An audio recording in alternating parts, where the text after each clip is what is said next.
G'day, my name's Shane Morris, the fly fisherman, Sydney, Australia, and I've been catching a lot of fish on these little Bream lollies. I like to call them Bream lollies. They're basically a dubbing Charlie. Really easy to make, really easy to cast on size 6 Tiemco 811S. Yeah, any size thread, this is 3/0 silk. Don't need much of it, doesn't matter what colour it is, you only see the very front once you tie it off, once you cover it in dubbing. But yeah, they're killing it lately, around weed beds, drop-offs, little rock patches. I'd say I haven't tried them on oyster leases, but I dare say they'd kill it. But let's go. I've already tied on the thread. I like to build two little mounds behind and in front of where I'm going to tie the eyes. And then I bring the thread to the middle of those two lumps. Makes it really easy to place your eyes first go every time. I'm using 3mm bead chain. Sinks quite slow, so you can work them in amongst the weed. Put it in the center of those two lumps. Sits there every time. And then you just figure eight it. Build it up a bit because it's bead chain. You only got that little bit of wire in between. I get them straight then.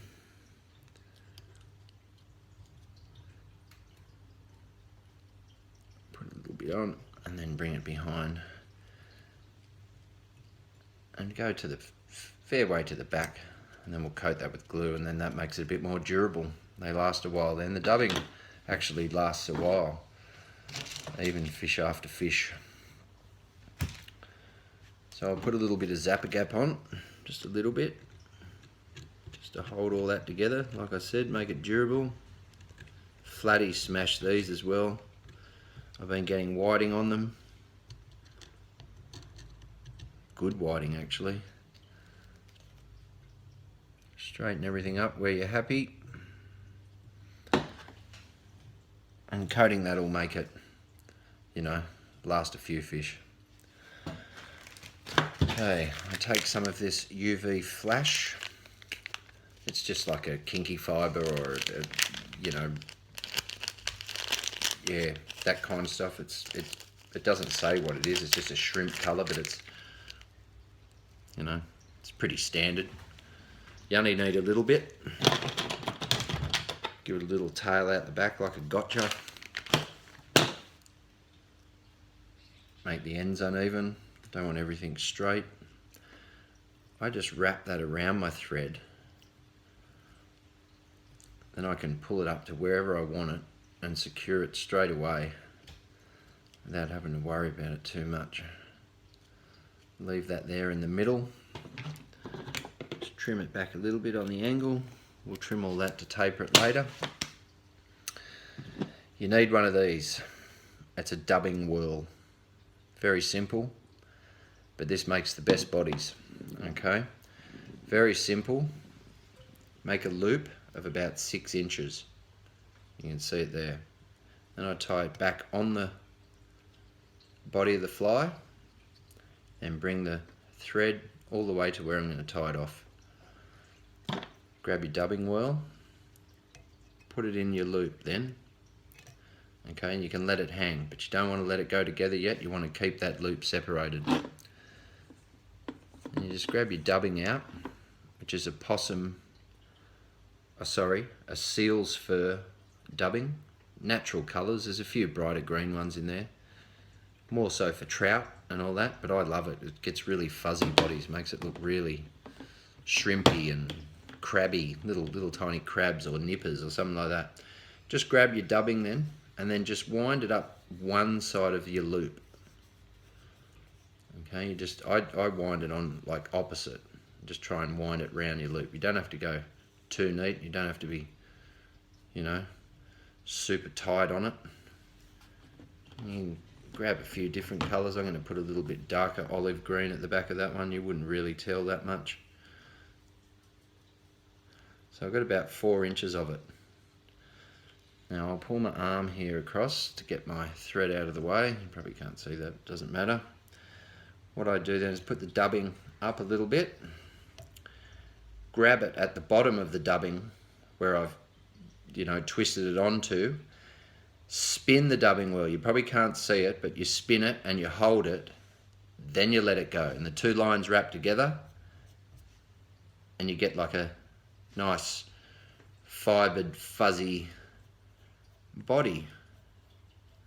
You can just pick at it a little bit, make it a bit more fuzzy. We'll get the thread out of we'll get the arm out of the way now. And then we just wrap a body. You've got to keep your thread out of the way, that's the only thing. Then you start at the back and start to work forward. I like to build it up in the middle a little bit to taper it, give it a buggy body. I reckon these things would catch trout any day of the week. And you go over the eyes like you would any sort of Charlie. Get it in there tight. Figure 8 around the eyes. You can go back then, around the body. Pull that little bit of dubbing back. Go around the body again and then finish it under there. Bring it forward to the eyelet and then just wrap that off. Okay, and pull that back now. Some of the dubbing comes off, but that's what it's supposed to do. Now I can get that round there. I can safely cut that thread off now that was my body. Take the dubbing wheel off now. Be done with that.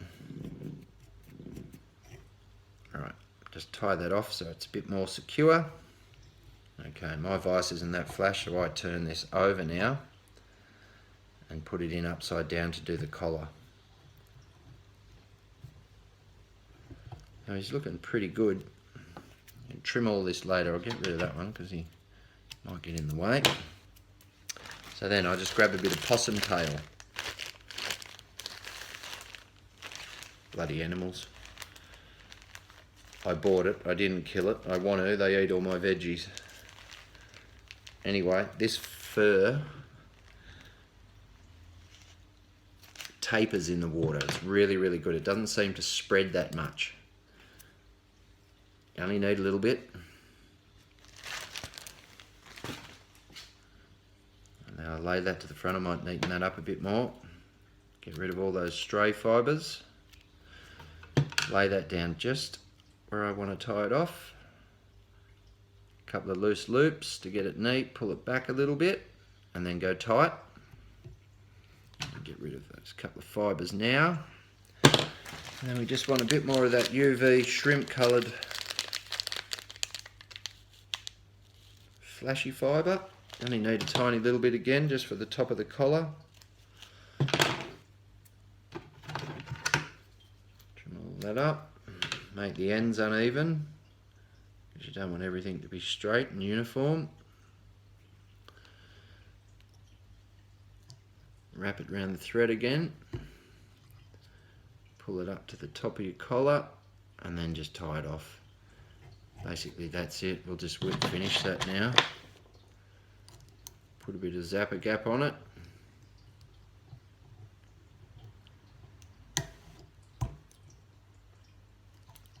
Pull it tight.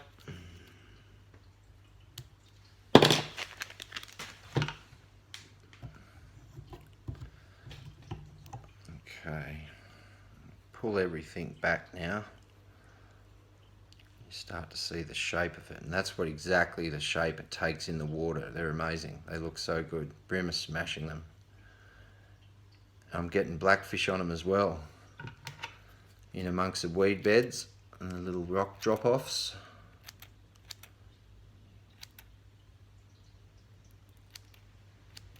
And there you have it.